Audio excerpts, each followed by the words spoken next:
All right, guys, we got something a little different today. I have said, I don't know, it was a long time ago, several months ago, that I wanted to do a video showing my son's Tahoe, and that's what we've chosen to do today. I've got both of my boys here. You're probably going to hear me and at least the owner of this both talking today, because I'm probably going to forget some stuff, and he's going to help me make sure I keep everything right. So, that being said, Skylar, let's open this thing up and show them what you got in the back. Oh, shoot. There we go. All right, so first off, just want to tell y'all, me and him, we did this entire build, and we have a lot of time put into this thing. So what's in here currently, there has been 3 or 4 different setups in here, and this isn't the one that's going to stay for too much longer itself. But what's been in here for the last, what, Skylar, year or year and a half or something like that, is a couple of Sundown 15s. These are the XV3s, dual 4s, so they're wired to 1. And we use all sky high wiring, and we built this box ourselves. This is Baltic birch, the good stuff that's impossible to get now, because it does come from Russia, and it's double layered on the top. All the rest is single, and that is a huge piece of 1/2-inch acrylic. We wanted to have a nice big viewing window. We did have to support the brace here with these huge bolts. I don't know if it'll show on camera just how big those bolts are, but they're really big. Currently powering those with a Sundown SFB 8K, and I have yet to dyno this, but I would like to do that one day. There was a Salt 4 in here, and there's a long story as to why that's no longer in here, but this Sundown 8K has given us 6,000 watts in the vehicle. So we have clamped 6K in the vehicle, and so we have some zeros. We've got dual power and grounds going to this amp, 0 gauge, sky high. He's got the little down for sound, LTO 6.0 back here, and what is it, Skylar? We're running 8 gauge speaker wires. All right, let's move on to either under the hood or the doors and show you that next. All right, guys, we're in the vehicle now, and I want to show you the head unit. Skylar, what is this? It's a Kenwood. The Kenwood DDX 6906S head unit. Yep.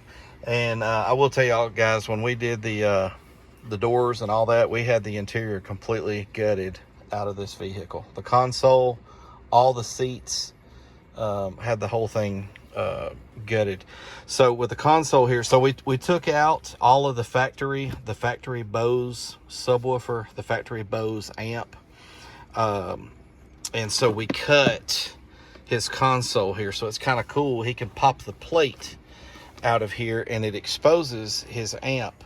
So we ran him some distribution blocks with some 4 gauge sky high, and there's a JP84 way up under here. Oh yeah, you can see it good right there.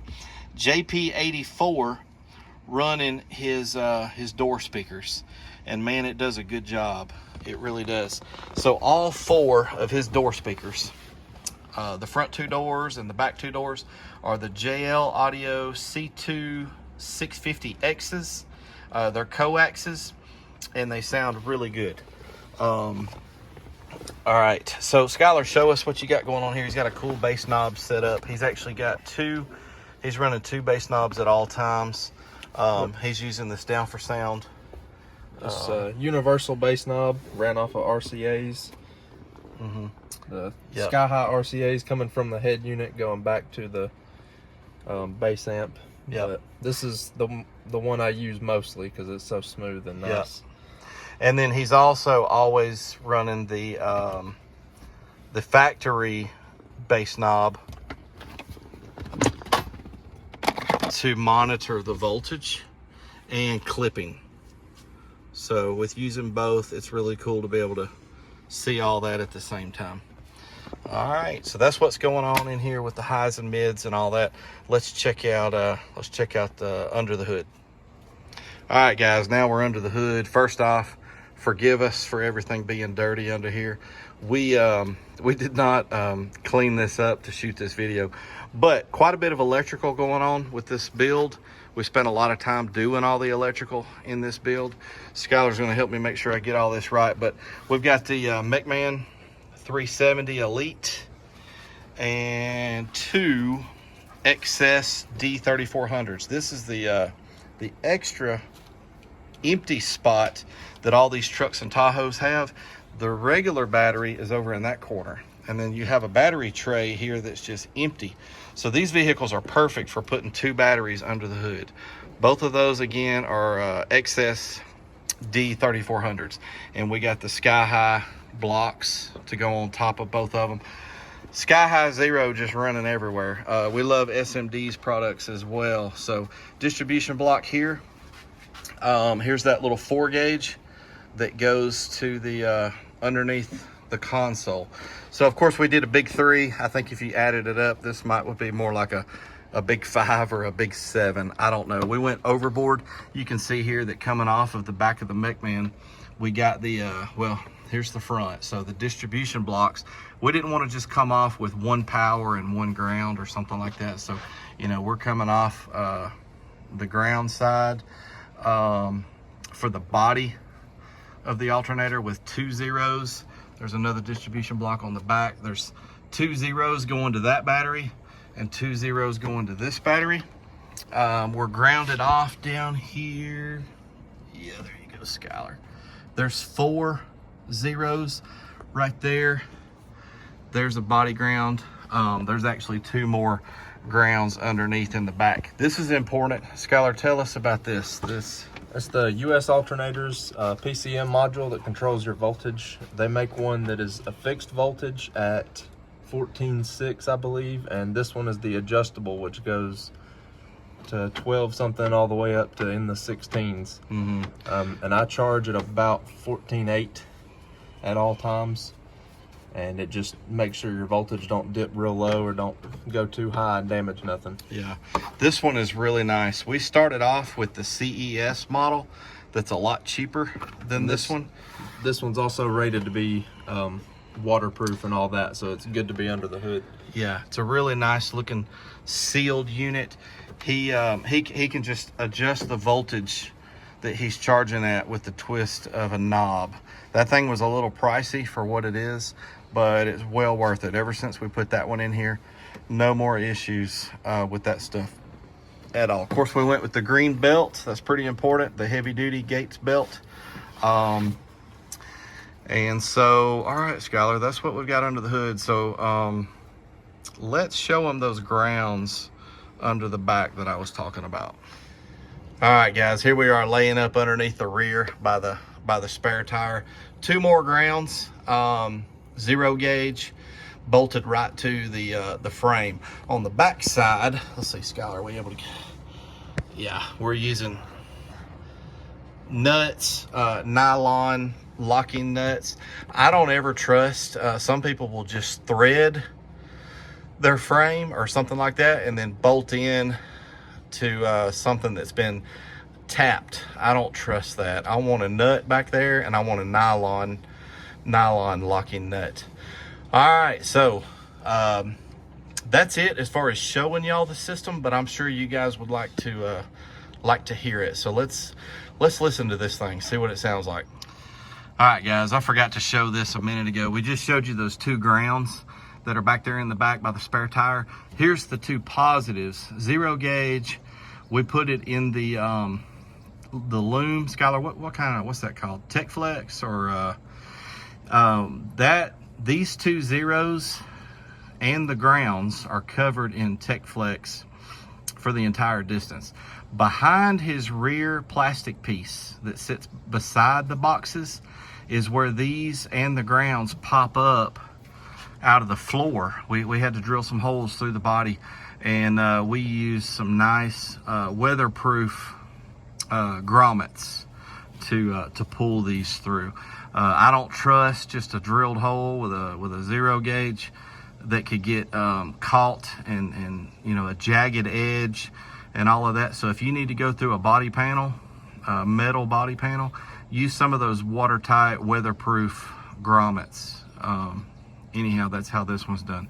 All right, just wanted to show those zeros. They're running on along the frame from the front to the back.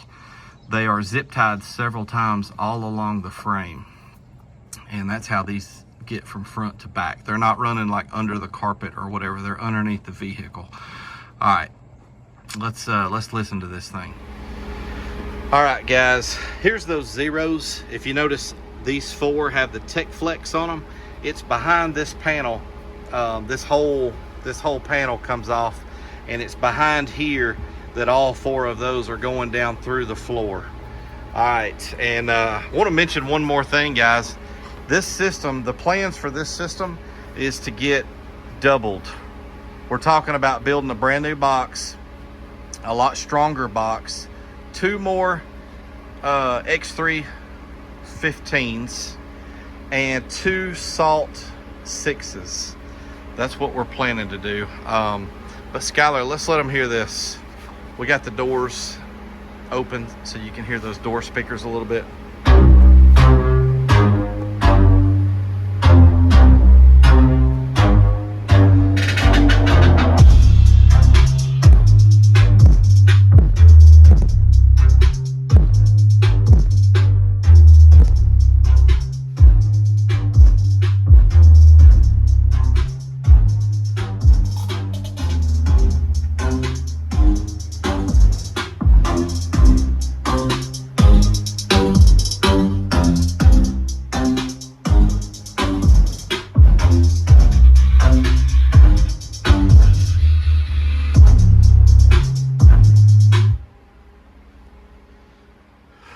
All right, guys, there she is. That's been something that I think I said I was going to do maybe 6 months ago, but wanted to finally show you the Bumpin' Tahoe. I think he's on Instagram as bumpin_LTZ. I don't know that he's done anything with that in a while, but he was documenting some of this build on Instagram. Again, bumpin_LTZ. All right, guys, thank y'all so much for watching. All right, guys, as always, every time I stop the camera, I always think about stuff that I didn't mention. Number one, this system was built for music, not for doing burps or anything like that, but we have played with some of that. The cabin, the resonant frequency of this vehicle is 44 hertz, and so we have definitely played around with that a lot. It does a 151.5 on the SPL Lab Mini, and Skylar, that box is tuned to 30 what, low 30s, 31 hertz. So it's very musical and it sounds great, but if we wanted to burp and get as much as we could out of this system, you know, we would build a box tuned a lot closer to that 44 hertz and all that. But he wants something that that sounds really good on music. But this next build probably is going to be a little more of a demo build, and we may show up at a couple of the shows next year doing some demos. We'll see. But even then, it's going to be for it's going to be built for music. So anyhow, if anybody wondered what it does on the meter, it's a 151.5. All right, guys, thanks for watching.